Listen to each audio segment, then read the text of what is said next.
Good afternoon. Hello, everyone, and welcome back to True Health Tuesday. My name is Maria Jose Hummel, and I am very glad and happy to be back with you for another True Health Tuesday.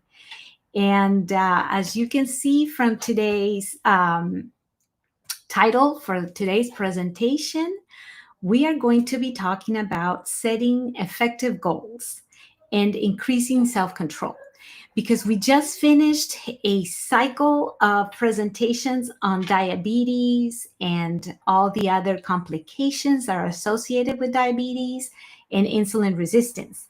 So, we talked about all these different things and complications and conditions and the different things that are related to lifestyle that we need to implement in our lives.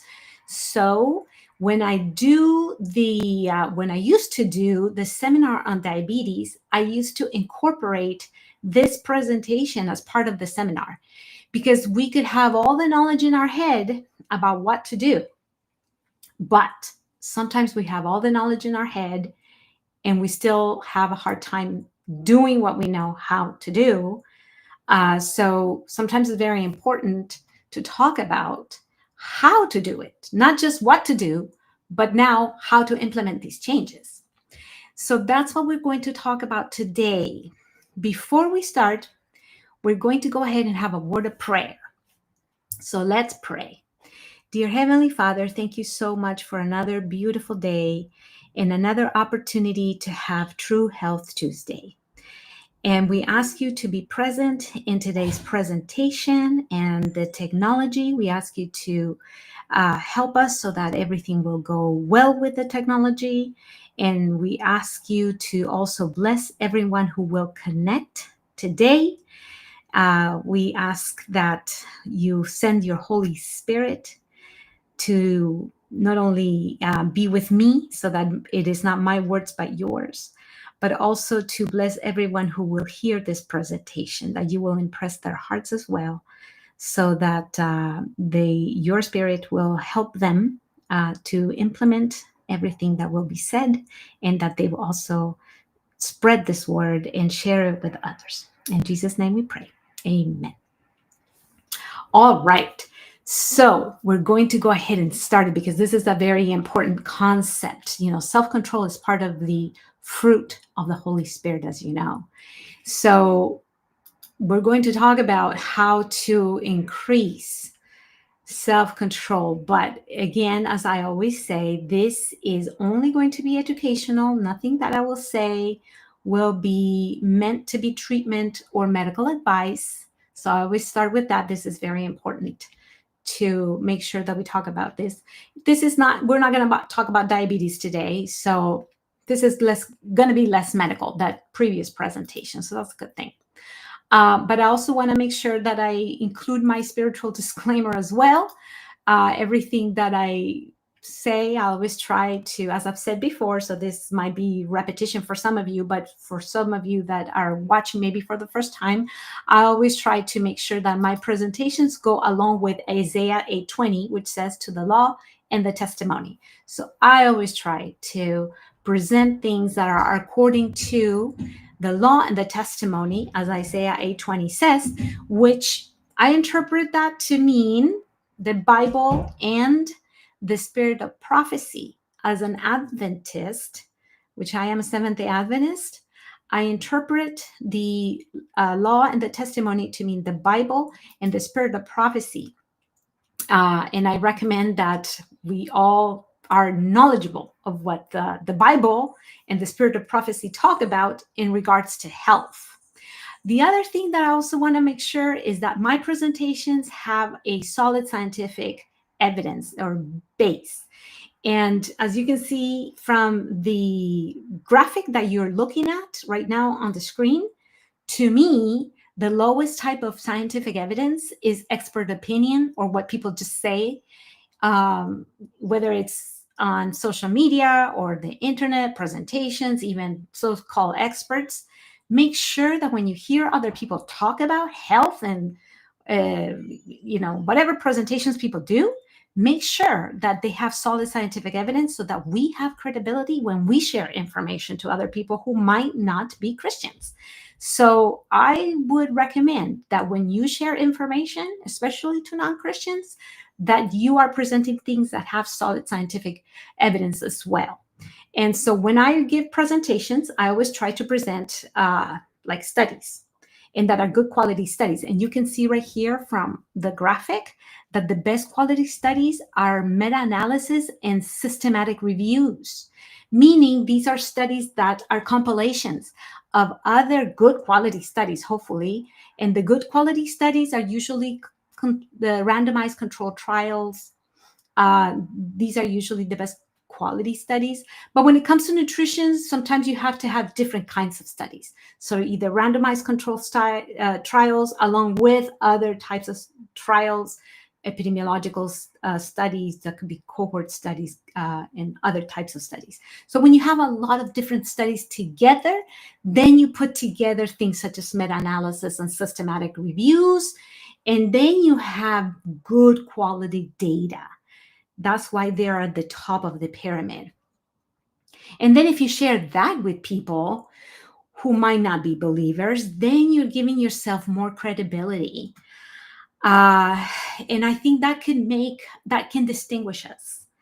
And I think Adventist, we have good, I think we have very good status. I think we have, in the world, people look at us differently from other maybe denominations because we have things such as Loma Linda, and people look at us differently. We have maybe we're part of the blue zones, and we have this medical center down in Loma Linda, and we are well known for these things. We have the Adventist health studies, and we have things like that.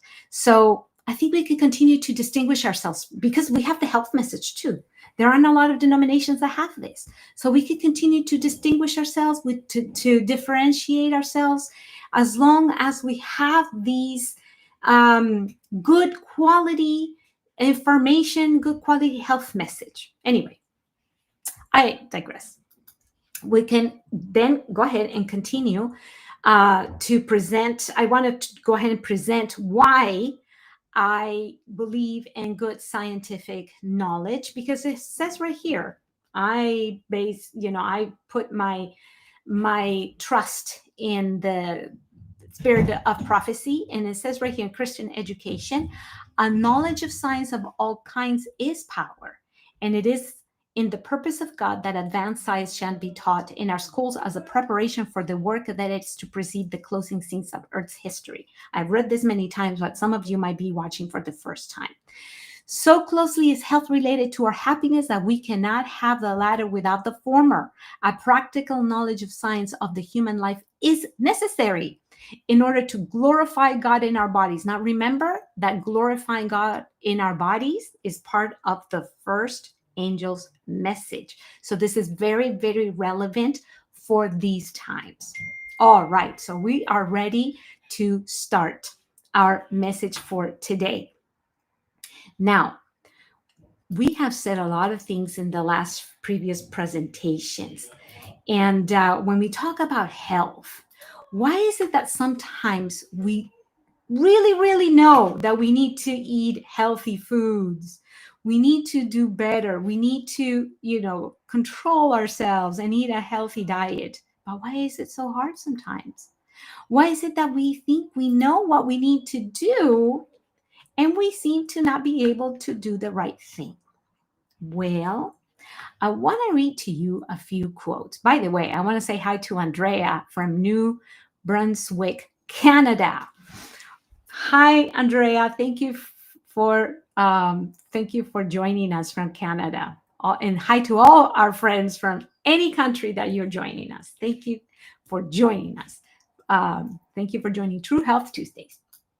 Anyway, I really wanted to share with you a few quotes that I think are super important. This is from Councils on Diet and Foods. And look at these interesting quotations, okay? Quotes from this book. One of the strongest temptations that man has to meet is upon the point of appetite. One of the strongest temptations that man has to meet is upon, I would say the strongest nowadays, but I don't know if you agree with me on that, but I think it's the strongest nowadays. Anyway, the second one says the following: Satan is constantly on the alert to bring the human race, fully under his control. His strongest hold on man is through here it is, see? His strongest hold on man is through the appetite. And he seeks to stimulate in every possible way. Boy, it seems like she was looking into the future, doesn't it? It almost seems like she was looking into the future and able to predict what was going to happen in the 21st century, even starting in the 20th century. Able to see what TV, social media, today you walk into the pharmacy, it's not like just medications in there. You walk into a gas station, it's not just gas in there. We are constantly bombarded by stimulation of our appetite. Yes or no? Yes or no? He is constantly trying to stimulate the appetite, trying to control us through the appetite. That is the strongest hold on man.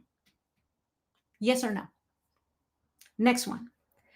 The controlling power of appetite will prove the ruin of thousands when, if they had conquered on this point, they would have the moral power to gain the victory over every other temptation of Satan.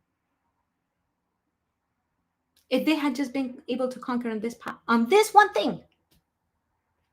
That's how important this is. This one thing. This one thing. You can call it different names. Willpower, self-control, determination. It is so difficult to have it. When I used to work at a community clinic as a nutritionist, as a clinical nutritionist, I would have children as young as 10. I think I've shared this with you many times, probably. Pediatrician, I used to work with adults, obviously, with chronic diseases, diabetes, high blood pressure, high cholesterol. These things are typical of adults.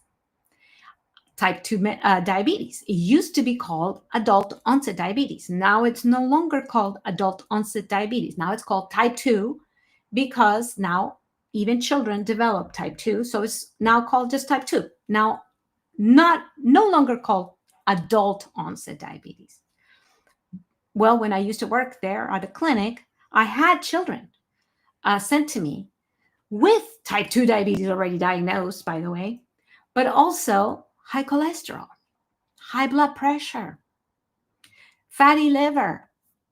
When I was a young child, I don't know how many of you might be around my age. Now I'm going to have to say how old I am. Past 50s, let's say, middle-aged. How many of you had classmates that had high blood pressure, high cholesterol, type 2 diabetes? And I had the parents with the children. And we would talk about the diet, of course. I would go, over the questionnaire typical that we had to do, 24-hour recall or whatever other questionnaire, trying to figure out, what are they eating? And most of the time the parents already knew. what the child should be eating. It's not like we don't know. Most people already have a concept, at least, of what we should be eating.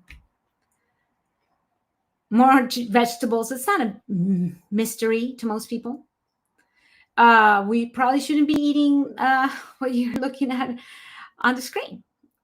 Junk food is called junk food for a reason, right? Most people already know fast food's not great, right? But I mean, sometimes people would give me excuses, right? Like, well, okay, so I would ask things like, the child, for instance, had soda or something, and the parents would say, well, I have the soda in the fridge because, well, why would I serve the visitors when they come home if I don't have the Coca-Cola or whatever in the fridge? What would I serve my visitors? Do we really need to serve visitors sodas when they come to visit us? Or, I have such a physical work, I do a lot of physical, work at my, their job is very, very physical, maybe construction or something. So I need to drink soda, so I can keep up with my work. Do you? Do you really? Things like that. So sometimes I'd hear excuses. I would say excuses. Or they would say, I hide the chips all the way up above the fridge. Literally, I hide them. And, little Johnny, I'm just saying, I'm making up names here. Little Johnny goes up, climbs up all the way up, and still gets the chips. What would you say if you were? Why do you have why do you even buy them? These foods are literally like drugs. We're going to talk about this. I am very convinced that I'm going to talk about food addictions. 2 weeks from now, the next presentation is going to be about food addictions, because these foods, yes, Tyra, exactly. See, you were reading my mind, Tyra. Thank you. These foods are literally drugs. How can you hide them? They're going to go get them. You can't just buy them and hide them. That's not going to work. So, yes, so most people literally know what they need to do, but sometimes we don't do it. So let me show you another example of this point. So I think I've mentioned before that, in fact, I've shown you this very study in the past. This is from the 1990s. Early 1990s, Dr. Dean Ornish, who became very famous for this very reason, was one of the first who showed with research that coronary heart disease was actually reversible. Prior to that, if you had coronary heart disease, your doctor would say, well, this is not curable. You're going to have it for the rest of your life. We're going to give you medication to control, and hopefully, you won't die immediately. We'll try to keep you alive for a while, with medication or whatever. We'll do some intervention, some surgery, blah, blah, blah. All right. But in the early 1990s, after some years of doing this intensive lifestyle changes, as you can see, that was the intervention. That was the study that he did. And so basically, they put people on this lifestyle program, and they showed that the plaque, what I'm talking about is this cholesterol plaque that starts to accumulate inside the arteries. That's what starts to block the arteries. That's what causes eventually the heart attacks, right? So if the artery is blocked, if your coronary arteries get blocked, obstructed, that's what will cause the heart attack. Well, if you change your diet, when this intervention was more than diet, they put people on an exercise program, stress management, quit smoking, all these things, stress management too, by the way. So all these things, eventually what they saw, and I'll show you the picture, actually, here's the picture.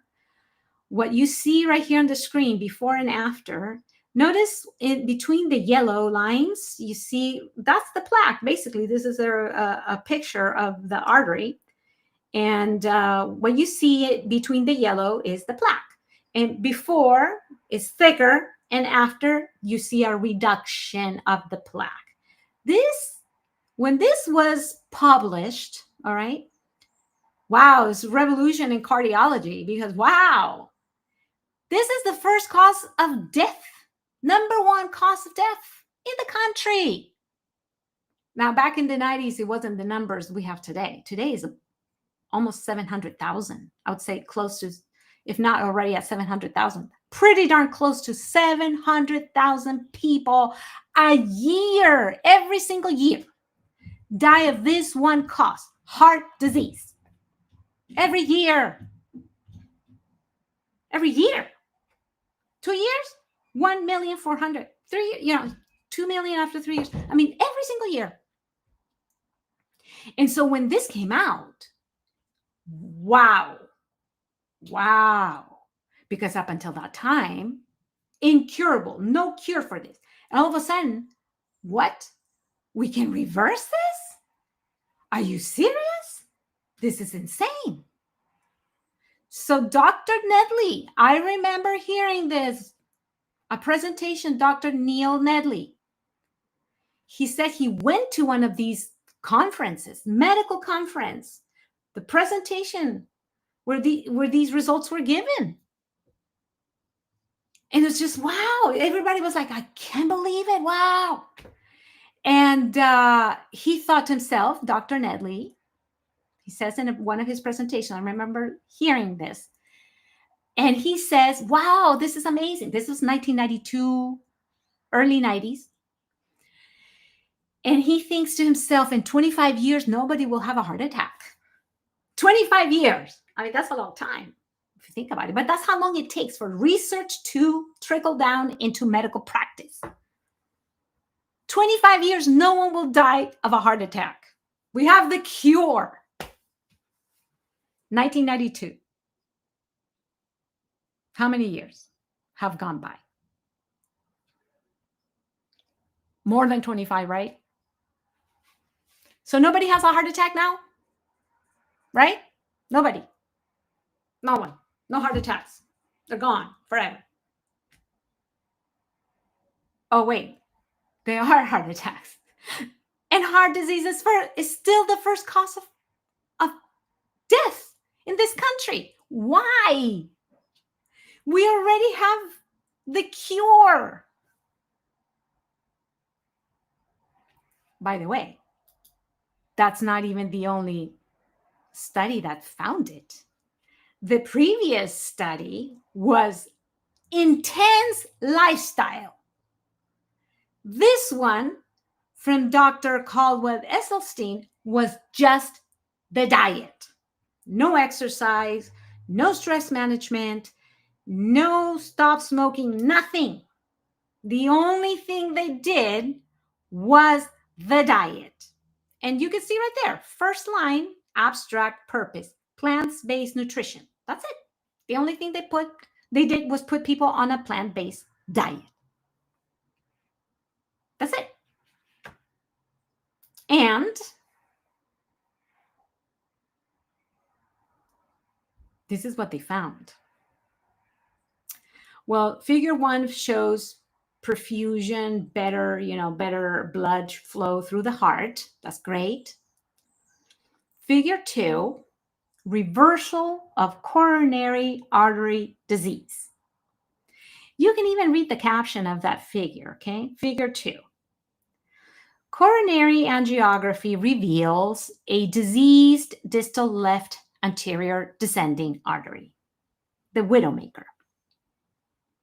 And you can see how thin that artery looks. It's because it's very obstructed. It says before, I labeled it. It's picture A, before.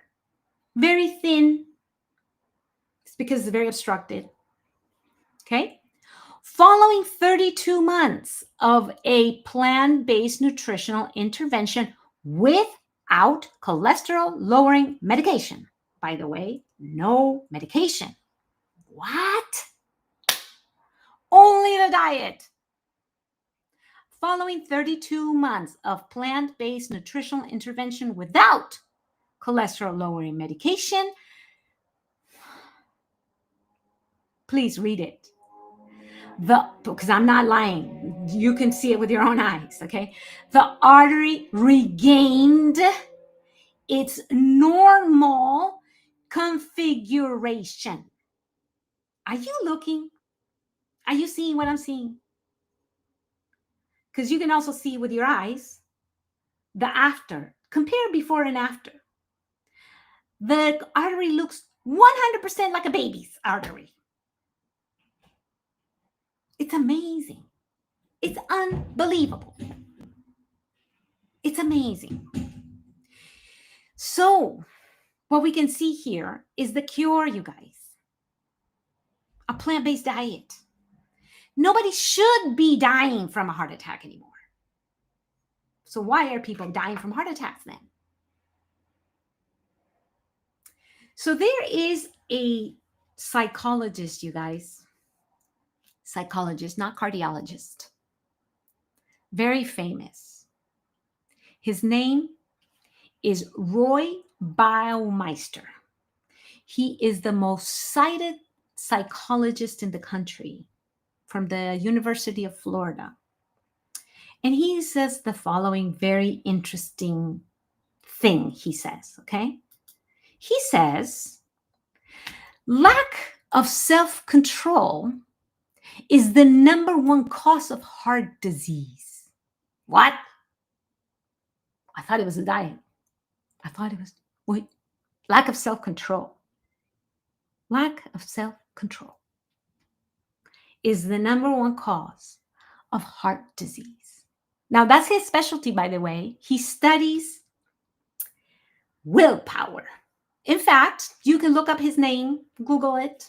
He's written books. I think the title of one of his most famous books is, in fact, Willpower. Lack of self-control is the number one cause of heart disease. Why? Because we already have the cure, but we're not doing it. So if you already know what to do and you don't do it, it's no longer a physical thing. It's here, isn't it? It's not a problem of the body anymore. It's a problem of the what? Of the what? Isn't it? What do you think? Put it in the chat. Put it in the chat. What do you think? Anyway, I'm going to tell you a story. I'm going to tell you a story. Here's another person. This gentleman is also a medical doctor. And as you can see from the picture, this picture is very, very old, right? Or looks old anyways, black and white. So this gentleman, his name was Dr. Everett Graham. That was his name. He lived back in the 30s, 40s, and he was a surgeon. He became very famous because he performed a surgery in a man who had lung cancer, but he had lung cancer in only one lung. And so he performed a surgery and took out the lung with the tumors and left the other left the other lung in that person, in this man. And so the man survived with only one lung. And I don't know if you knew that. I don't know if you knew that the person can live with one lung, but this man did. And so he became, wow, that's super interesting. And so he became famous. He also became famous because he had these machines, these contraptions in a lab. He had this lab with these machines that basically he put cigarettes in these weird contraptions that took out, basically they're smoking machines, kind of took out the tar, the smoke and the tar, I don't know, from the cigarettes. He extracted tar from the cigarettes. And this tar was like a thick, dark, thick substance. and he would smear it, I guess, on these, well, I guess lab rats or mice, and he would put it on the lab rats or mice, I guess, and the little mice developed tumors, cancer, and then he would compare the tumors with patients, and he realized that the cancer that the mice were developing was the same as the patients that were smoking. So basically he made the connection. This, remember, you guys, back in the 30s and 40s, this was before the general surgeon's report from the 1964 or something, where it was definitely established that smoking produced lung cancer. So back in the 40s and 30s and that time, it wasn't nearly as accepted that smoking caused cancer, right? So this was highly debatable, I guess, at the time, and people weren't 100% as convinced, I guess. So he was the one who started to make the case for it by performing these studies. So anyway, that was another reason why he became famous. So this man was very famous, and obviously as a surgeon, he was well off. He was a very intelligent man, well studied, right? And so he was famous. He had money. He was intelligent, smart. He had everything in life. Successful man, as you can imagine, a successful person. So anyway, he had everything in life, except he had one problem. He had a bad habit.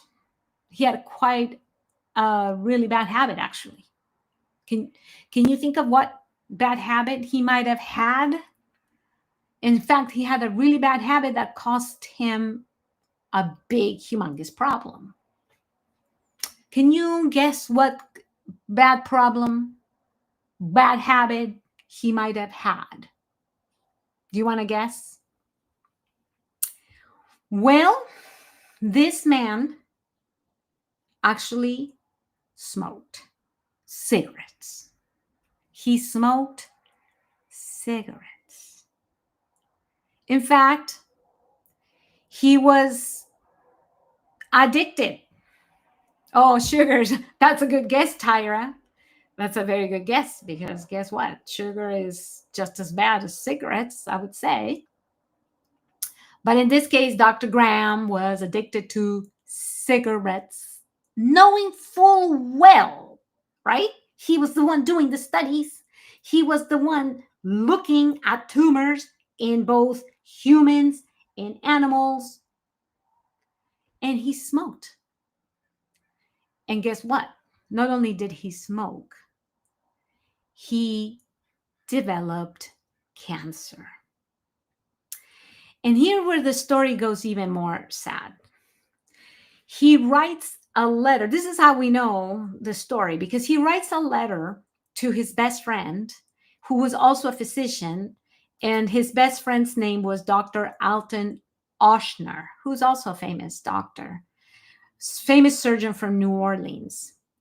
And the reason why we know this is because Dr. Ochsner gives a testimony or reflection later on in life, I guess. He reflected, Adventists have a good stop smoking program. Yes, they do. In fact, that's how I entered the church, because my dad was a smoker. And when I was like 12 years old, we were invited to a 5-day smoking program in an Adventist church. And my dad went, and he stopped smoking thanks to an Adventist smoking program. Yes, too bad they don't do them as much anymore. There's still people who smoke. But I remember even when I was a child and I was going to a non-Adventist church school, I remember seeing the posters every year for a day of not smoking, sponsored by the Adventist church. This was when I didn't even know about the Adventist church. But every year there was a poster in my school of no smoking day or something, rather, sponsored by the Adventist church. Anyway, as I was saying, Dr. Oshner wrote, or Dr. Everett Graham wrote a letter to his best friend, Dr. Oshner. And Dr. Oshner, many years later, reflected how sad he felt when Dr. Everett Graham wrote him a letter saying, basically said, I have cancer. He told him, I have cancer. I have cancer in both lungs, and it is malignant, and I won't be living much longer. Basically, it was an advanced cancer in both lungs. And Dr. Oshner, the friend, said he felt so sad because reflecting upon the fact that his friend was so smart, was so intelligent, had such a great career, money, fame, success. I mean, everything. He had everything a man could ever desire. But he was going to die soon because he lacked one thing. You know what he lacked? He lacked self-control because he knew full well for years how bad smoking was. If anyone would know, it would be him. He was the one doing the most advanced research at the time on the dangers of smoking. If anyone in the world knew how bad smoking, it was Dr. Everett Graham. And he wouldn't quit smoking. Why? Why don't we do the very thing we know we need to do? We still don't do it. Why? Well, guess what? Nearby where I live in California, West Coast, and not too far from here, about an hour and change, less than an hour and a half from where I live, there's a very famous university called Stanford. And back in the 1970s, they studied this. They called it delayed gratification. The ability to delay gratification is called self-control. And they studied this through a very famous experiment. I don't know if you've ever heard of this. It's called the marshmallow experiment. I don't know if you've ever heard of it. If you haven't, I invite you to look it up later because it's interesting. It's very, very interesting. It's a series of studies done with children back in the 70s. And the children were young, between ages of 4 and 6, more or less. As you can imagine, children at that age love marshmallows, as you can imagine, right? And so the experiment consisted in the following thing. They would put a child about this age in a room with a table, chair, and a plate. And the plate at first had one marshmallow. And the researcher would say to the child, hey, here's a marshmallow on a plate. And, oh, I have to go somewhere. And I will be back in 15 minutes. But if you, look, there's a marshmallow here. If you don't eat the marshmallow, wait for me. Don't eat the marshmallow. If you don't eat the marshmallow, I'll bring you back and I'll give you 2. But if you eat the marshmallow, I won't give you anything else, okay? No more marshmallow if you eat the marshmallow. But if you wait and don't eat it, I'll give you 2. Can you wait the 15 minutes? That was the test. So these kids, 4 to 6 years old, what do you think they did? Can kids wait 15 minutes to eat a marshmallow? What do you think? Do kids have self-control enough to wait? What do you think? Well, some do, some don't, and some are in between. In fact, if you Google the marshmallow test, marshmallow experiment, Stanford University, and go to images, it's hilarious, you guys, because you'll see pictures of some of these Some do, right? Rosalind said some do. Yes, that's right. Some do, some don't, and some were in between because some of them were able to wait 5 minutes and they couldn't wait anymore. They would eat it. Some of them waited like 10 minutes, and they just couldn't wait anymore. And they would do the most hilarious things to distract themselves. In fact, okay, if you go to images, you'll find some pictures of what the kids had to do to distract themselves. Okay. And so some of them would, you see some of these pictures, right? Some of them would sing. I mean, they had like cameras, I guess, and they would watch them. They would sing, they would turn around. They would go like this to not face the marshmallow, to try to distract themselves. They would pick up the marshmallow and smell it and put it back down, right? They would just do all kinds of things. Look at how tortured this picture in the middle is. Do you see this poor kid? Oh, and the one right here next to me is smelling it. They would do all kinds of things to distract themselves to try not to eat the marshmallow. And so literally there was all kinds of responses. So from being able to wait all 15 minutes to some kids, the person walked out the room, they grabbed the marshmallow, they put it in their mouths immediately.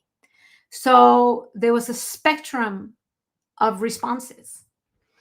And the interesting thing about this study is that they followed these kids for years through school, high school, college, into adult life.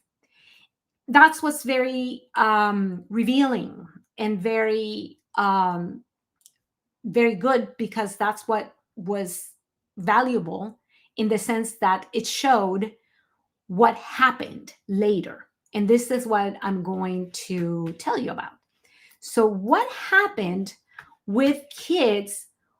What happened with the kids that did have self-control, first of all? So that's what I'm going to talk about first. So the kids who did have self-control, so this and other experiments, by the way, have found the following with kids who do have self-control. Kids who had self-control, in other words, the ones who were able to wait all 15 minutes, were found to be happier and healthier, have more satisfying relationships that are long lasting. They were able to earn more money and go further in their careers. They were able to handle stress, conflict, and adversity. They lived longer. Self-control. Oh, watch, this is super interesting, okay? Self-control is a better predictor of academic success than intelligence. Did you hear? I'll say it again. Self-control is a better predictor of academic success than intelligence. And it is more important in marital happiness. In other words, happiness in your marriage than empathy. Of course it is, if you think about it. Because self-control means you're not committing adultery, right? Obviously. All right. What happened with the kids who did not have self-control? You want to know? Are you curious? I'll tell you. People the adults who as kids did not have self-control. So the kids who ate the marshmallow either immediately or didn't wait very long. This is what happened. People with less self-control had more economic, family, and social problems, as you might imagine, but they committed more acts of violence and crimes. They had more debts, more addictions, more psychological problems such as depression and anxiety. Other problems related to lack of self-control were the following: sexually transmitted diseases, more high blood pressure and strokes, more alcoholism. As I said, there were more violent crimes, and here are some of them: homicide, rape. They had more cancers as well. So they had more unwanted pregnancies. Here's the thing: they committed more adulteries. There were more divorces. There was more unemployment, more financial ruin, more family problems, and there was also more other types of addiction. I had mentioned alcoholism, but there were other types of addictions as well, such as behavioral addiction, such as addiction to technology, pornography, um, that kind of thing. So the bottom line is, do you think it is important to have self-control since childhood? Do you think it's good for children to learn to have self-control? I would say undoubtedly yes. Undoubtedly yes. All right. So, but as we read that quote at the beginning from Councils on Diet and Food, today, oh, I mean, that was written back in the what, 1800s, early 1900s. But it seems like it was speaking into the future. It was telling, Tyra, thank you. You're saying yes about that question. I think you agree. Yes. That quote that Ellen White wrote was thank you, Candy. Thank you very much. That quote from Ellen White was predicting, I think, today's environment, what Yale University, you guys, calls it. Yale University has come up with a term for today's environment when it comes to appetite and self-control regarding food. And I'm talking about just regarding food. Of course, there's other things that when she wrote about appetite, she wasn't just talking about food. She was talking about appetites of the flesh, as the Bible calls it, which involves a lot more than just food. But in regards to food, there is a Center for the Study of Obesity or whatever at Yale, and they have come up with a term, and they call it the obesogenic environment, because especially in developed countries, we are surrounded and bombarded with these obesogenic foods, which I wouldn't even call them foods, because they're not foods, really. They are food-like products. And the reason why I don't call them food is because if you look at the list of ingredients, some of them we don't know what they are. If you read ingredients and you don't know what they are they really foods? If they're just chemicals and additives, are they really foods? Can we call them foods? I don't know. I don't think they meet the definition of food. Okay, but here's the more worrying aspects of it, okay? I'm going to show you something that I think is really worrying, and this is going to be the theme of the next presentation, but I'm just going to give you an advance of it. Look at this news story. Study. This is just the headline. Study. Sugar hidden. That's the operative word here. Sugar hidden. Hidden, you guys. Hidden. Because look at the picture. These aren't candies. This isn't cake. Look at the picture. Right? Sugar hidden in what? What kind of food? What kind of food? Junk. What's the other word for junk again? Trash. Sugar hidden in junk food is how many times? Are you seeing what I'm seeing? 8 times more. What? Are you seeing what I'm seeing? More what, you guys? Addictive. Do you see why Ellen White was warning us 100 years ago? Junk, candy, thank you. Do you see why Ellen White was warning about appetite You see why Satan has a strong hold on us through appetite? This is the plan. Satan knows what he's doing. He's so smart. He has the whole world under his control. And this is one of his most powerful tools to keep us under his control. Yes, it is mind blowing, Rosalind. Yes, it is mind blowing. This is literal drug, and it is so socially acceptable, because who's going to go to Thanksgiving meal and say, hey, aren't you going to have another, I don't know what they call it, aren't you going to have some more cocaine? Come on, have some more. Birthday party, come on, aren't you going to have some more heroin? Come on, have some more heroin. Nobody's going to be saying that.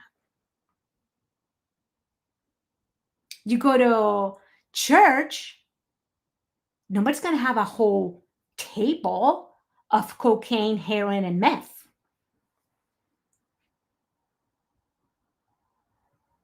Right? But sugar is 8 times more addictive. And we have whole tables of it at church. Sorry, I'm sounding so controversial. I get kind of upset about this. I'm sorry if I sound so judgmental. I'm so sorry. But I am addicted to it. And I have a hard time going to a church. I get invited to give presentations, and there's my cocaine. So sorry if I sound upset. But there it is. My own heroin is right there in front of me. And it is 8 times more addictive, because it's not just an exaggeration. It says study. That's the first word. Sugar does have withdrawal symptoms, Candy. Yes, you are correct. Of course it's withdrawal symptoms. It is a drug. That's why people have a hard time stopping eating it. If it wasn't a drug, it wouldn't have withdrawal symptoms. Here's the study. It's not the only one, by the way. Here's the study. That's why I tell you from the very beginning of my presentations, I'm not just talking here. I show you the pyramid from the very beginning. I'm not just giving you the bottom stuff. I'm giving you the top. I'm giving you actual evidence. This has been studied. And here's the picture of the researchers, you guys. There's the rat in the front. You know what they did to show that this is 8 times more addictive? I know it's kind of cruel to animals. It's okay. It's serious. Yes. Thank you, Candy. Thank you. I'm so sorry, but I do get a little bit upset. Anyway, I wrote my doctoral dissertation on food addiction. This is how personal it is for me, anyway. But this is what these people did. Okay, they took the rats and they made them addicted to cocaine. To what? To cocaine. They were addicted. And then they put them probably in a cage or something. And once they were already addicted to cocaine, then they were already trained to get the cocaine. They probably had some levers. You know how they trained them to get the cocaine. Then they put them exposed to both the cocaine and the sugar. And they went, once they had learned that the other lever had the sugar, well, they went for the sugar 8 more times. You know, I found an actual cartoon of this. Incredibly, people. There's the cartoon. Can you believe it? Somebody made a cartoon of this. Give me some of what? That white magic. Sugar is a white powder, and so is refined flour. Just like cocaine is a white powder, you guys. White powder. Wow. If you think about it, that's kind of interesting. They couldn't stop. That's right. So that's how they figured out that sugar is 8 times more addictive. There's another point, you guys. The junk food that is out there that is particularly difficult to resist is usually a combination of fat and sugar. Fat and sugar, desserts, for instance. And if you think about it, there's nothing in nature that has sugar and fat combined. Because if you think about this, in nature, you do find things that have fat or that have sugar. But in processed foods, they put them together. In nature, we have fat, like avocados, seeds, separate from the sugar. We have sugar. By the way, these foods also have fiber, phytonutrients, minerals, chemicals. They're valuable, they're nutritious for us, but they don't have the sugar and the fat combined. But in processed foods, they put them together in way higher amounts, by the way. There's no nutrition value here because there's no minerals, no vitamins, no phytochemicals, no fiber, and high amounts of sugar and fat, way higher than the foods up above here. The starch converts to sugar, yes, because this starch has no fiber. This starch has no fiber. It's very different from whole grain starch. The whole grain starch is encased in fiber, and it acts in synergy with all the other nutrients, whereas this starch is empty calories. Very, very different. Your body processes these foods very different. And when your tongue touches that sugar, it's a hit directly to the brain and stimulates the dopamine system in the brain the exact same way as any other drug. And that's what I will be talking about 2 weeks from today. Food addiction. And I will explain the neuroscience behind it, which is the same as any other addiction. So the same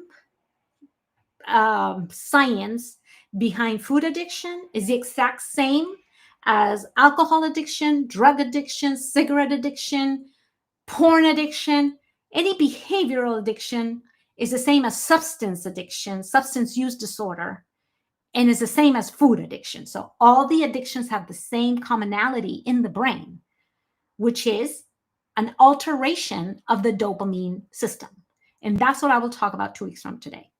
So I hope you don't miss it. It's very important to understand this because there is a cure, and the cure is in the 8 principles of health, is one of those principles.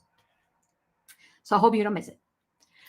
But there's also another aspect, and it's sometimes that we use food to medicate our emotions. And this is where eating disorders are born, because we use food to medicate ourselves when we have depression, anxiety, and we don't have control of our emotions, lack of self-control. We eat for emotional reasons, and we repeat these behaviors over and over and over again. This is very, very, very dangerous, especially in adolescence, as you probably know. It can lead to serious eating disorders. This is, this last week, this is not very common. I don't know what's happening. But this last week, I got 2 mothers who called me for the exact same reason. This doesn't happen to me very often, but 2 mothers called me for the exact same reason. 2 young girls, similar age, that are having these issues. And I think it has to do with social media and peer pressure at school. But it's getting really bad. It's getting really, really bad. I don't know. I don't know. But this is a problem. And what I think is one of the solutions is that parents need to provide a safe environment with healthy foods from birth, if possible, but from very, very young, and to provide that healthy environment so that young kids are not scared of their weight. If kids are scared of their weight, they're going to restrict. And the reason why they're restricting is because they're scared of gaining weight, and they're gaining weight because they're eating junk food. Yeah. So anyway, how do we do this? Well, anyway, today what I really want to finish off is by giving you the 9 keys. What I've learned are some of the best ways to achieving your goals. How do you, okay, first of all, you have to set goals for your health. So we talked about diabetes, blood pressure, cholesterol. Do you have any of these that are too high? So I do 10-day programs, as I mentioned in my work. So we measure total cholesterol, LDL cholesterol. Some doctors measure something called ApoB, which is another way to measure bad cholesterol. You can measure triglycerides. Sometimes people have those high as well. Your glucose or your A1C. That's a way to measure how much sugar is in your blood. Blood pressure.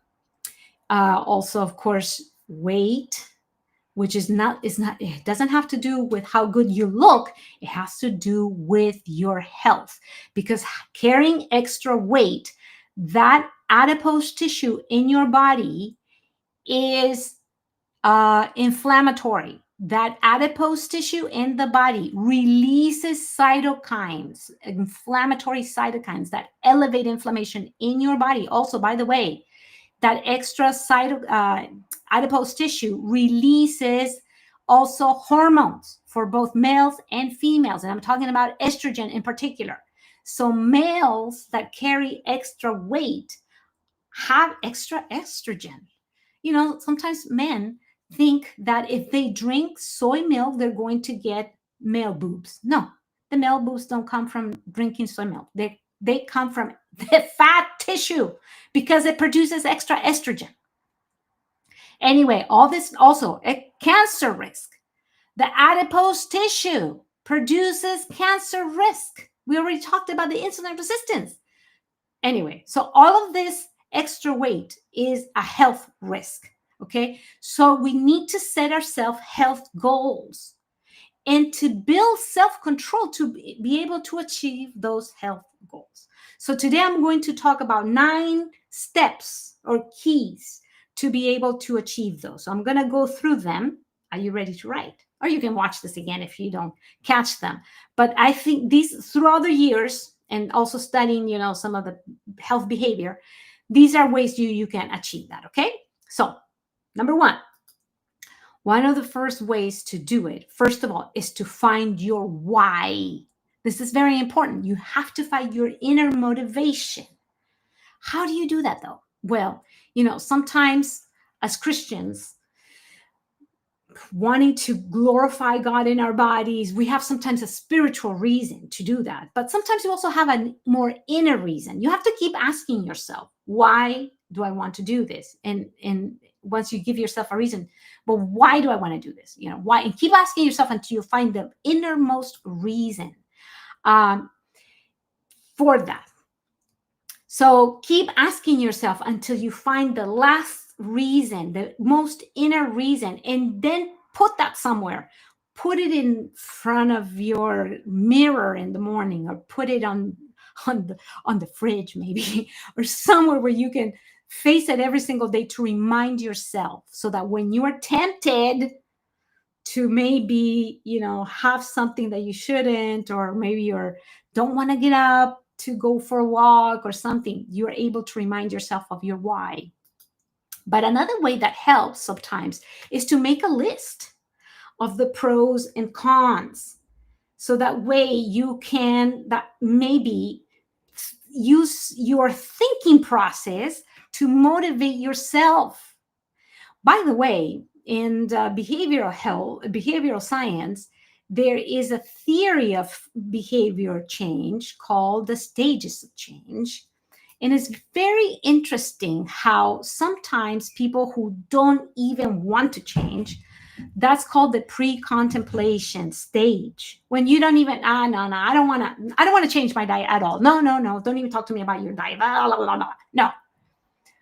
How do you get a person to move from that pre-contemplation stage to maybe think, well, maybe I should, maybe I do really need to think about how I should change my diet or start exercising or something. How do you move that needle?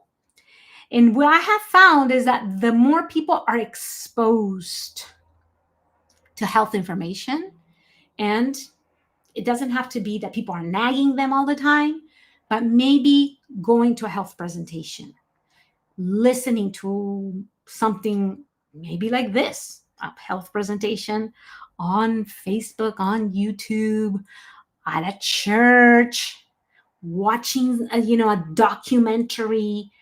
The more people hear, sometimes you think they're not listening. You don't even know if that seed is planted. And months from now, years from now, that seed may yield fruit. The more people listen, sometimes it seems like it's not giving any results, but you don't know. So just even for yourself, expose yourself to more and more information so that someday that will make a difference. So that leads to number 2, which is the inspiration. I recommend watch all the documentaries that you can. Forks Over Knives, what is a classic now. I recommend everybody watch it. It was produced in 2011, I think.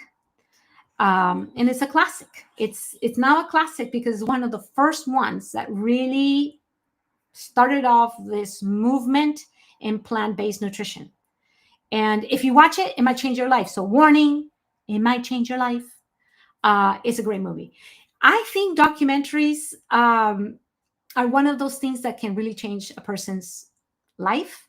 So I recommend watching them. Honestly, I do. So if you have someone in your life that you're worried about their health or something, maybe offer to sit down with them. Hey, let's watch this on a Saturday night or something. Just offer to watch one of these. So these are the ones that I really, really recommend. There's more. I just have a couple here that I put on in this presentation that I think are really, really good. But there's actually a few more that are out there that are just as good. But this is a classic, Forks Over Knives. There's another one called What the Health, and it's excellent.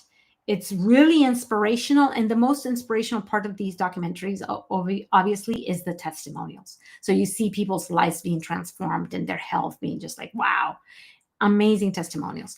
And the one that inspired my work, so our job, we do a 10-day intervention, if you will, like a 10-day challenge, and people change their biometrics in only 10 days. And now, like I told you, I've seen people's LDL drop 10, 20, 30, 40% or more. Same with glucose, same with total cholesterol, blood pressure. I mean, amazing results. Well, this was all born from a documentary, actually, which was this is the documentary that this is it, Plant Pure Nation. And in this documentary, you see exactly that. They go to South Carolina, I think, or North Carolina. I don't remember. I think it's South Carolina. And it was produced by the son of Dr. T. Colin Campbell. If you've ever read the China Study, that's the author. T. Colin Campbell is the author of the China Study. Pretty famous man. His son, Nelson Campbell, produced this documentary.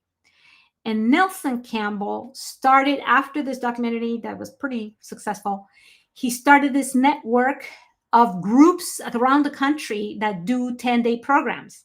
And the 10-day programs are called Community RX. Our program is called Community RX. We're in the middle of a program right now called Community RX, and they're 10-day programs. And so in this movie, you basically see that how that works. So they had more money than we do, so they actually take the biometrics at the beginning. They take their cholesterol, glucose, and triglycerides, all this stuff, and then they give them the food throughout the 10 days. They actually give them the food. The people pick up the food every day.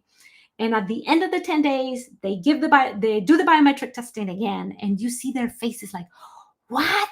I've never seen my triglycerides this low in my whole life. Ah.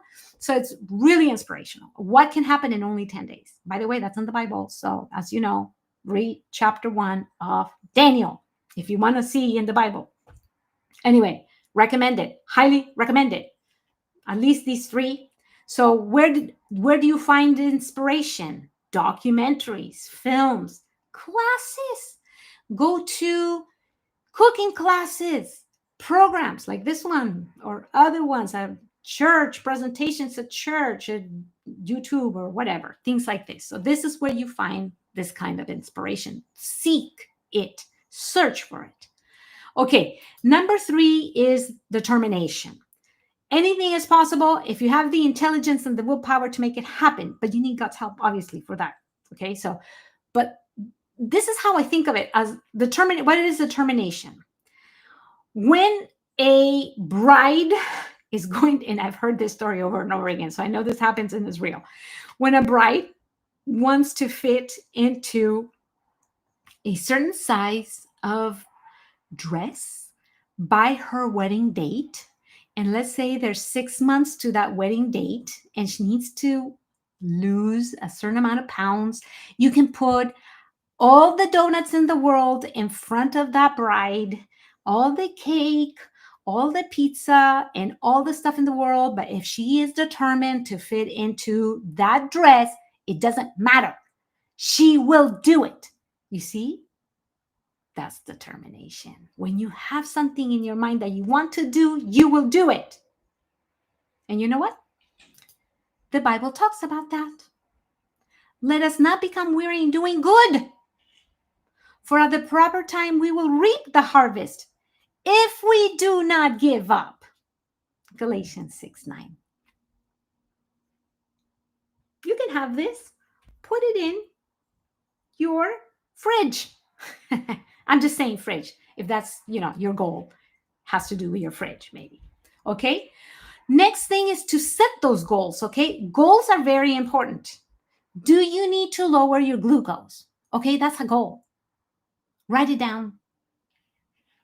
Do you know that the difference between the people who achieve their goals and those who do not is that the people who achieve their goals write them down? Do you know that CEOs that make millions of dollars a year have coaches and pay those coaches hundreds of thousands of dollars a year, and those coaches tell them you have to write down your goals?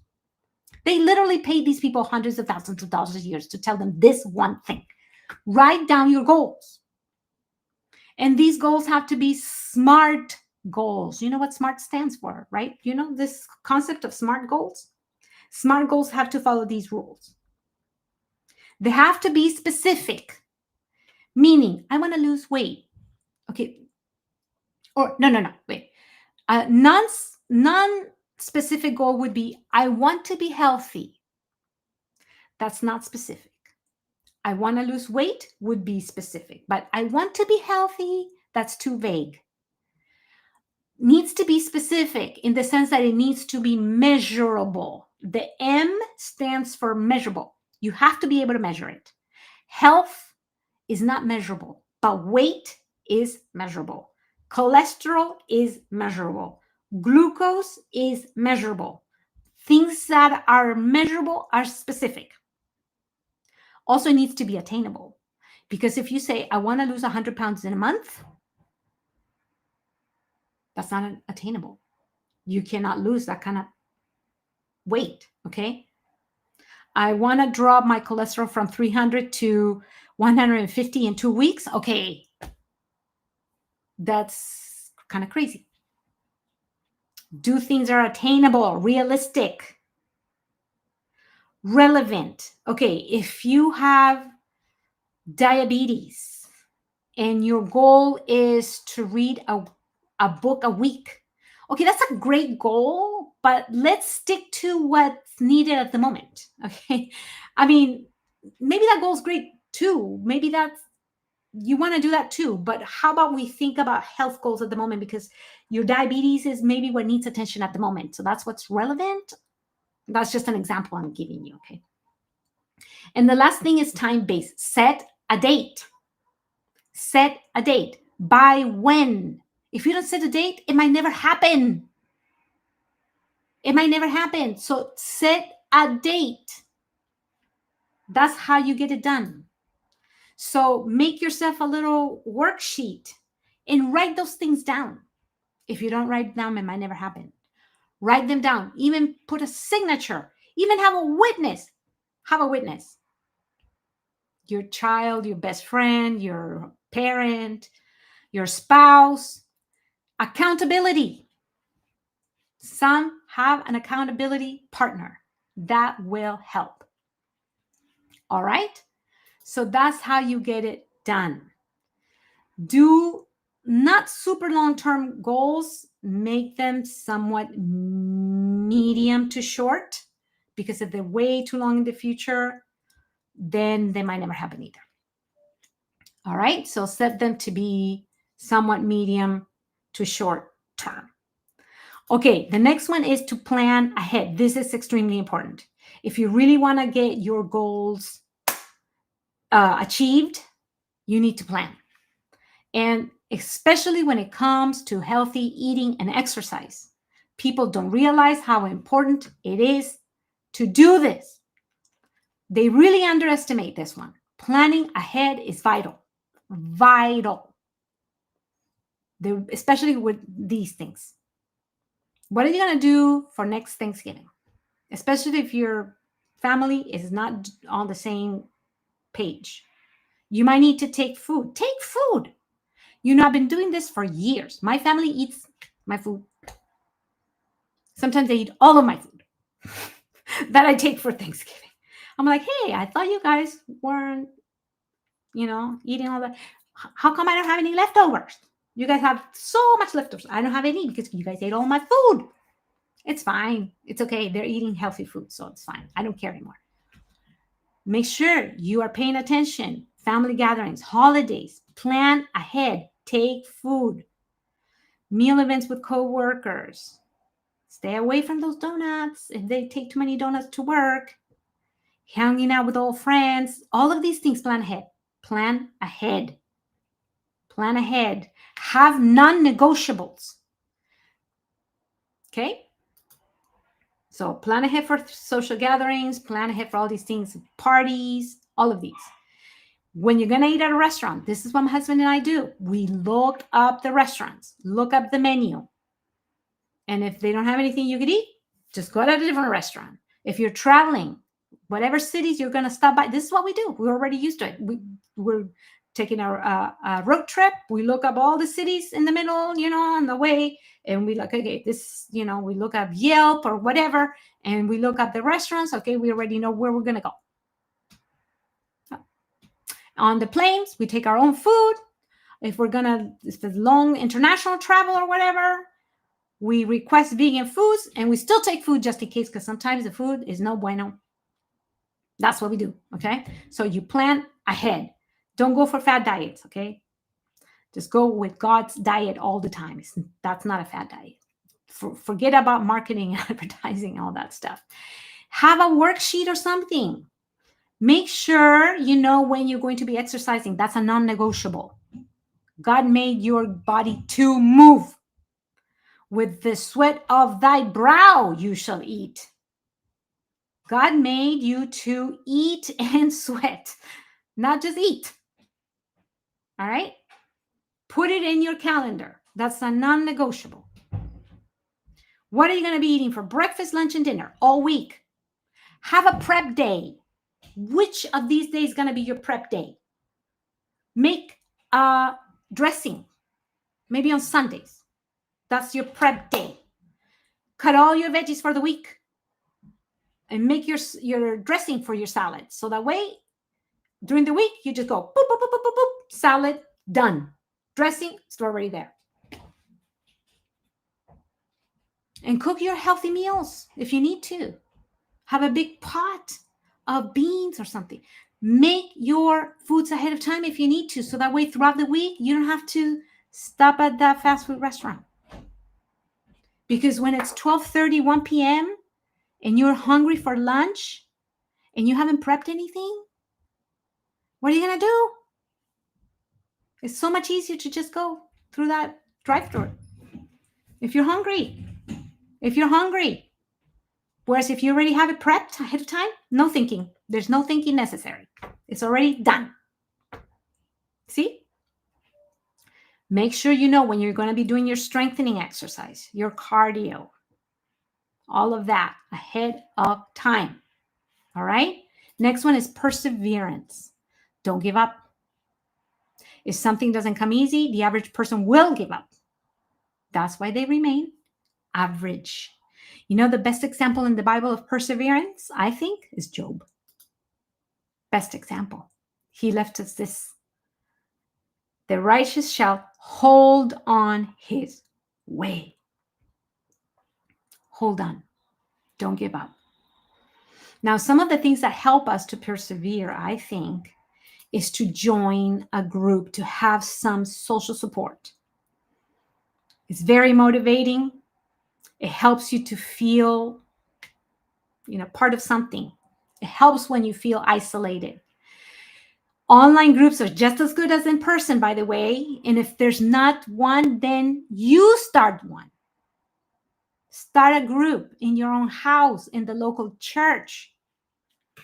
This is a perfect ministry opportunity. This is me, by the way, doing a cooking class. Start a cooking class. Or a Bible study on health.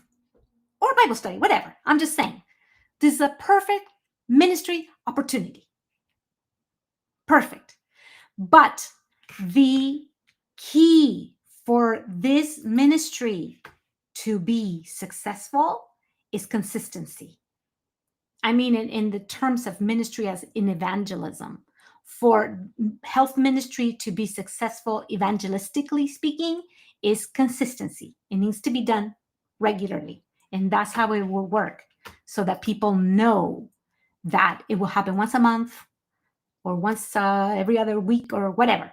It's the consistency that will make it successful as a ministry. All right. Number 7. 4 and 5. Okay. So number 4 was to set goals. That's number 4. Set goals and make sure they are SMART goals. Specific, measurable, attainable, relevant, and time-based. Okay. And number 5 is to plan ahead. Make sure you plan ahead for special events, especially. Okay, so let me show you. I'm thinking I'm going through all of these. Okay, so plan ahead, and especially for social roadblocks and for environmental roadblocks, such as eating at a restaurant, all these things, traveling. Those things are important. Make a chart for planning ahead throughout the week. That's number 5. Plan ahead. Okay. Okay. So number 7 is to form habits. Forming habits is making things automatic. So when you create a habit, you don't need willpower anymore. For instance, when you do exercise every morning, it becomes automatic. You just grab those tennis shoes and you go for a walk. That's just an example, okay? It's the same thing that happens when you're a child and when you're like 2 or whatever, you don't have the habit to brush your teeth. And I had the hardest time to teach my daughter how to brush her teeth for it to become habit. You know what I mean? At first, she just fought me for years. She didn't want to brush her teeth. And can you give us some guidelines on exercise? Okay, guidelines on exercise. That's very good question.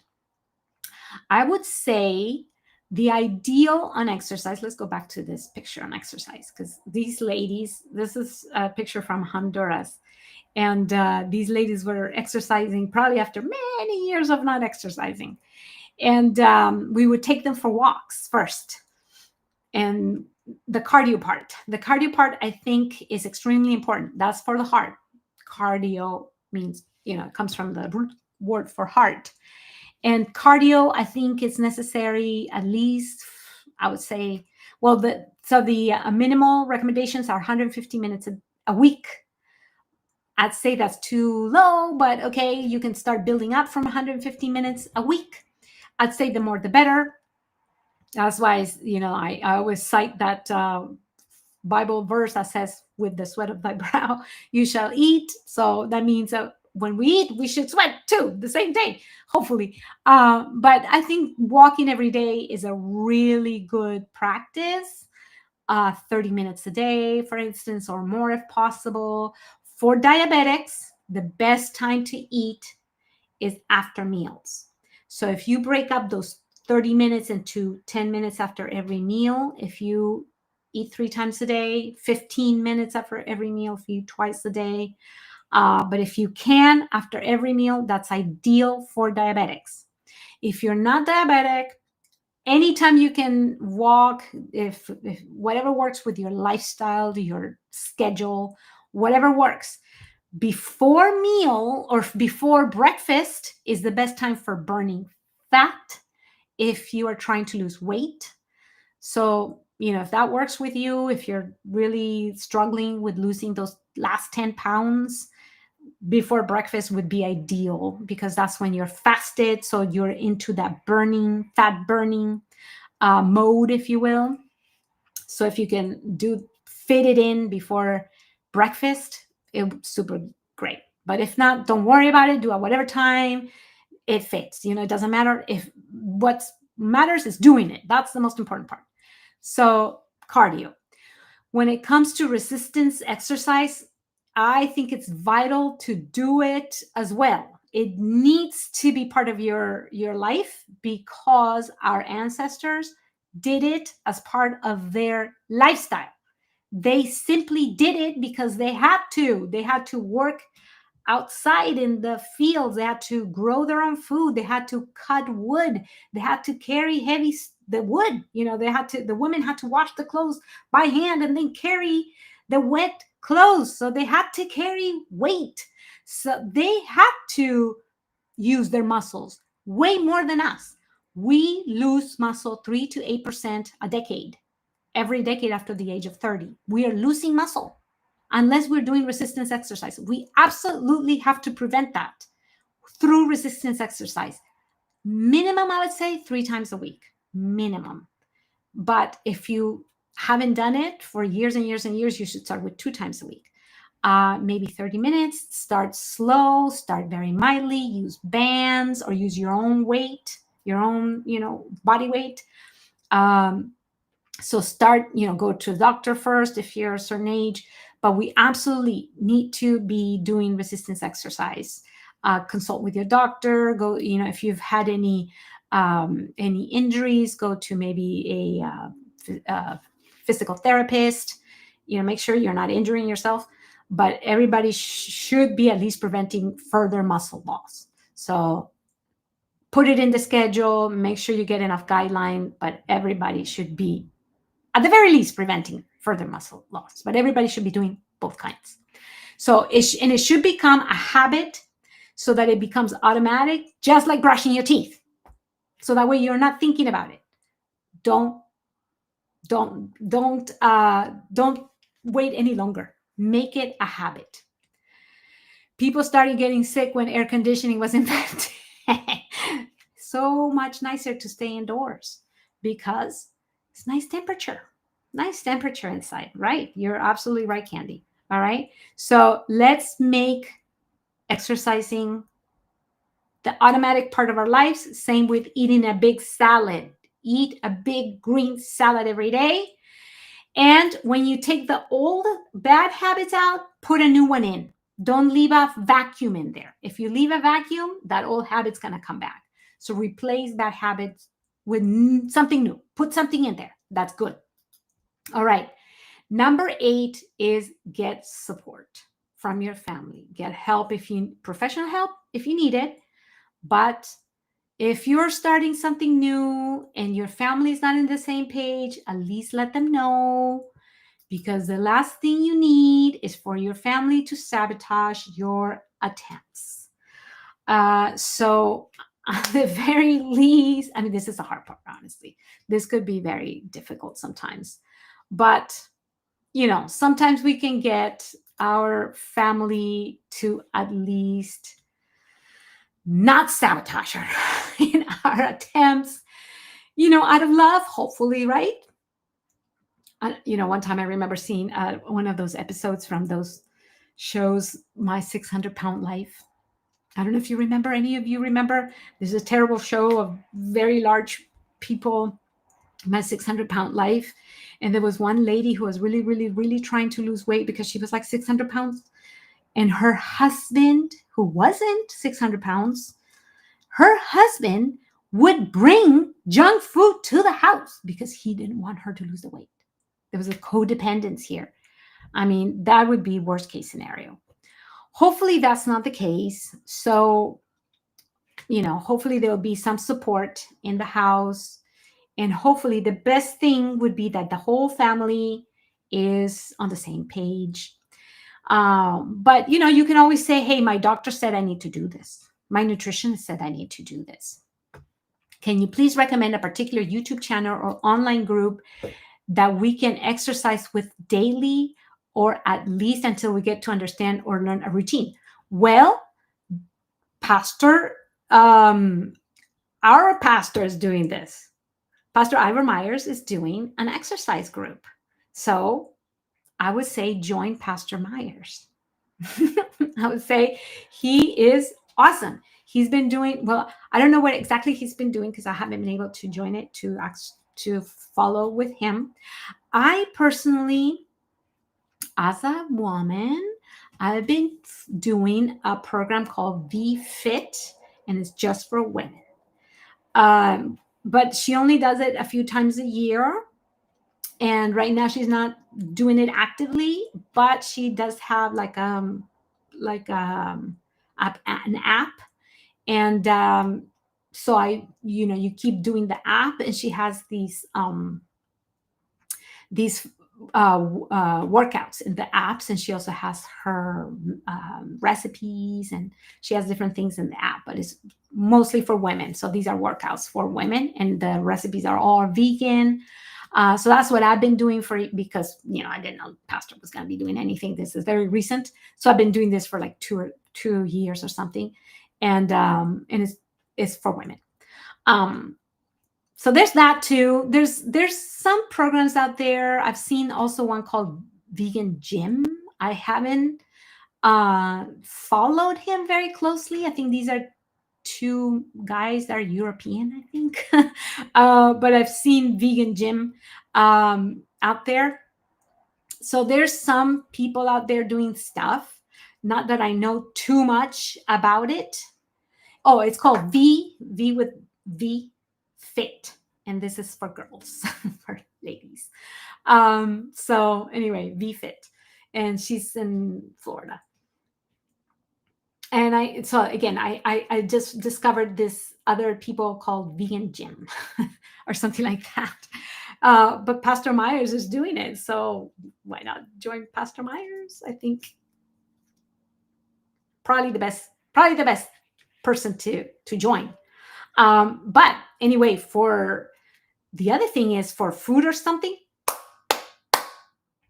ministry opportunity, you guys. You can start something. If you don't find what you want, you can always start something. All right, last thing is always the most important, is to trust in God. Do you know that AA, Alcoholics Anonymous, or other 12-step programs, they rely on, they call it the higher power, um, because not everybody who goes there is Christian. But this is such an important part of their philosophy, having to not rely on yourself, basically, to recognize that you can't do this on your own, to be able to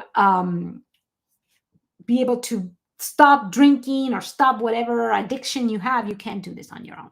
But I have found in the scientific literature this super interesting. It says religion. Do you see this? Are you reading this?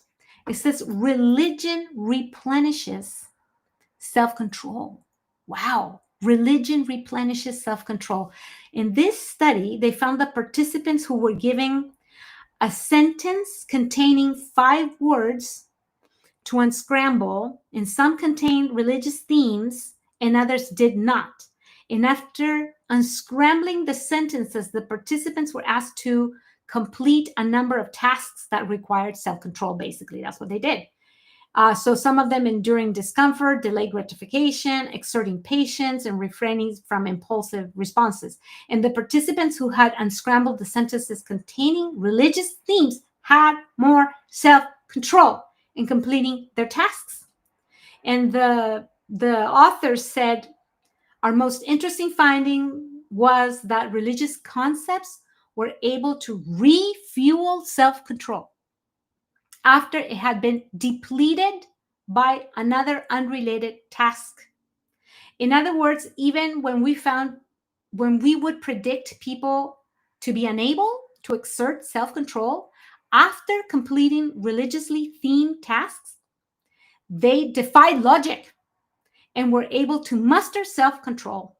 Until now, I believe, so this is one of the authors, I believed religion was a matter of faith. People had little practical use for religion.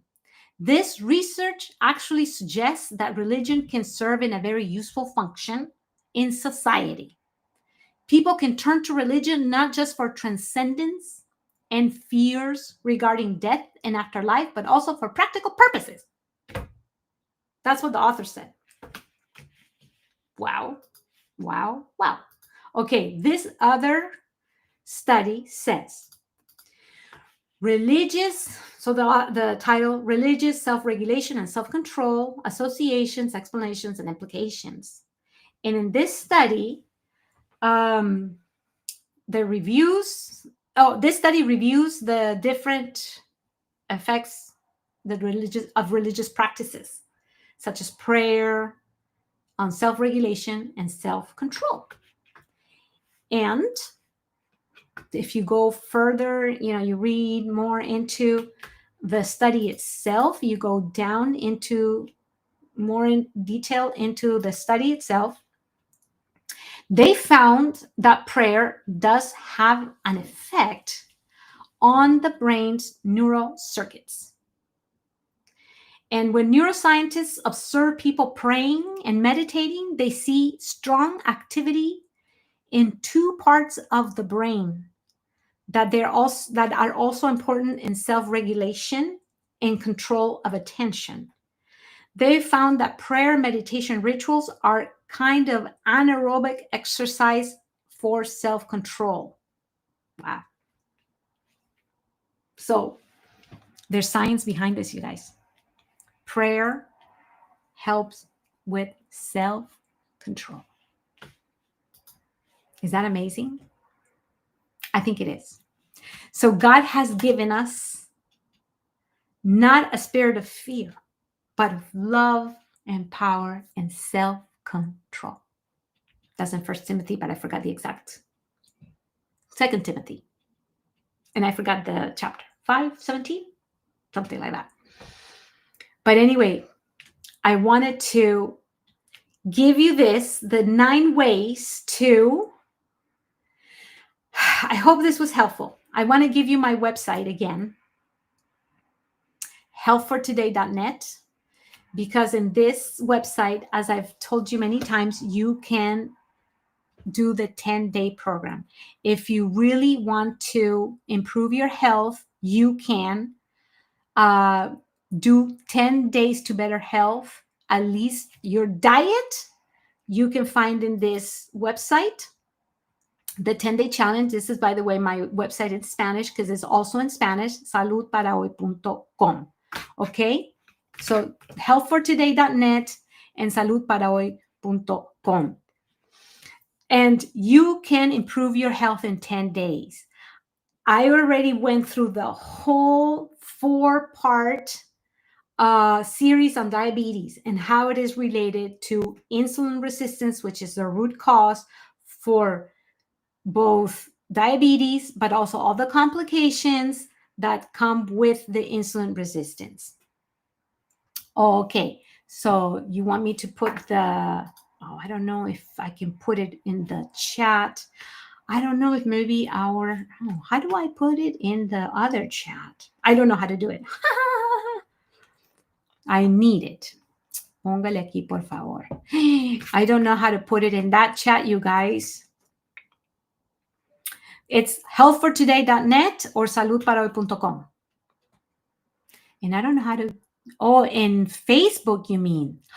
Oh, I can do it. I can put it in Facebook. I'll put it on Facebook when this broadcast is over. Don't worry, Miranda, yo lo voy a poner, okay? Don't worry about it. I will put it in Facebook. And it's saludparahoy.com. No problem, Miranda. Don't worry about it. I will put I think you want I think you want the website, right? I think you want the website. Don't worry about it, Miranda. I will put it. Okay, so if you need any other help, you can contact me in any one of these 2 websites, Health for Today or saludparahoy.com, either the English or the Spanish. Oh, there it is. Our producer put it up for you guys. So thank you, guys. I think our producer can take out, if you want, take it out of the screen. But thank you, guys, for being here with us. And we'll see you in 2 weeks. 2 weeks. I will be speaking about food addictions in 2 weeks. So invite your friends, because I think we will close the cycle on this very important topic. I think it's there it is. Okay. I think it's very important to finish this kind of talking about food addictions, okay? Because we've been talking about diabetes, we've been talking about insulin resistance, and we've been talking about all the different complications. We finished the 4-part series on the diabetes and the insulin resistance, and it's all about food. And of course, we will continue to talk about health and food-related issues, right? But I wanted to finish with these 2 presentations on the habits and self-control to kind of give you a foundation on that. And then the next presentation would be about food addiction, which is a little bit deeper into the neuroscience of the food addiction in particular, because that's a little bit deeper, if you will, and a little bit harder. And it's, it is a little bit more, it's a bit more, to take, if you will. Okay. This is a little bit lighter topic. That one is a little bit more. But I think it's very important to understand, because it is so relevant nowadays. Food addiction is a thing, and it's going on. So that's 2 weeks from today. I will give you the date. It will be the 2nd, September 2nd. So we'll be sending you the slides for today's presentation.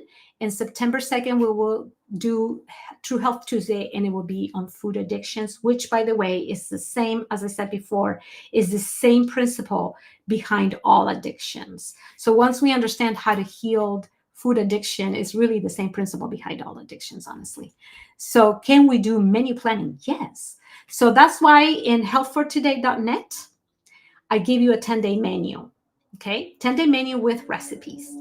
And you can use that menu as a foundation to then build on that. And you can do 2 weeks, you can do a month ahead of time if you want. I definitely recommend doing menu planning. Definitely. It will change your life because it makes things so much easier. It makes things way easier if you want to eat healthy. That way, you're not struggling last minute on what am I going to eat? What am I going to do? You can do shopping. By the way, my 10-day challenge thing has also a shopping list, so that can help too. So that way you know what to buy. So I try to make it easy for people. Okay, so it's an introduction. It's only 10 days, but then you can build on that. Okay, so thank you for being with us once again. I hope this was helpful and educational. If you have any questions, please contact me on my website. You already hopefully wrote it down. And we're going to finish today's presentation with some prayer. And I hope you have a wonderful, wonderful evening. And don't forget to like and subscribe to these channels on YouTube and to connect with all the other programming on Living Manna Online Church. Okay, so let's finish with some prayer.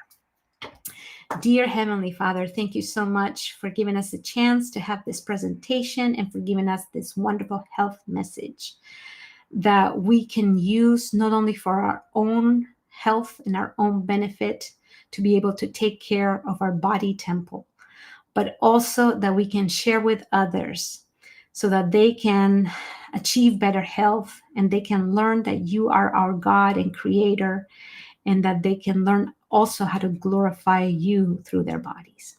Be with us the rest of this evening and the rest of this week, and help us to have wisdom so that we can care for our bodies and achieve better health. If we have any diseases, I ask, Lord, that if anyone who is watching has any health issues, that you bless them, Lord, and put your healing hands over them and their families. In Jesus' name I pray.